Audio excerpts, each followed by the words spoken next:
गिरिडीह स्वास्थ्य विभाग में पिछले कई दिनों से चल रही आउटसोर्सिंग कर्मियों की हड़ताल गुरुवार को समाप्त हो गई है।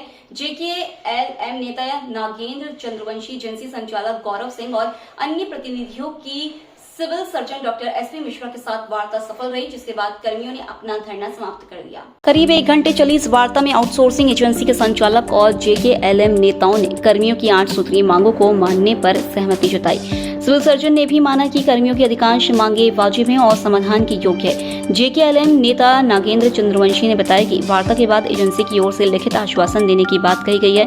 उन्होंने कहा कि जब तक ये लिखित आश्वासन नहीं मिलता तब तक हड़ताल खत्म करना संभव नहीं था, लेकिन अब आश्वासन मिलने के बाद आंदोलन समाप्त कर दिया गया है। मना कर रहा, सीधा मना कर रहा है। बात कर लीजिए रविशंकर से, हम रविशंकर से बात कर लीजिए। उनका भी डेट रखा गया, वहाँ भी बात होगी। इसमें कोई विशेष दिक्कत है? इसके लिए एक टीम टीम अभी बनेगा। यहाँ के लोग रहेंगे, हाँ, आपके भी लोग रहेंगे, ठीक है। हो सकता है तो हमारा नाम नहीं डालिए, ठीक है। मेरा टाइम नहीं है, मेरा आप वहाँ रहिए, फिर नाम ही नहीं, मेरा नाम नहीं।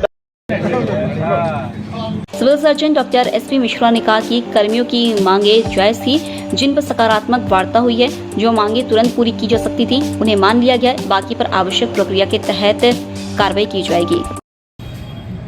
उनकी अधिकांश मांगें जो हैं वो पूरी हो जानी है ना, उसमें से कोई ऐसी मांग, अनुचित मांग नहीं थी, और जो मांग पूरा करने लायक नहीं है वो उन्हें बता दिया गया है ना। उनका सैलरी का रेगुलर का मांग है, तो सैलरी रेगुलर देने में एक ही समस्या आती है कि उनका एब्सेंटी स्टेटमेंट नहीं आता है या उससे संतुष्ट नहीं रहते हैं। तो एब्सेंटी स्टेटमेंट समय से आएगा तो उसके विदिन 1 वीक हम लोग उसको कंपाइल करके उसकी सैलरी रहेगा, नियमित रूप से उनकी सैलरी मिल जाए।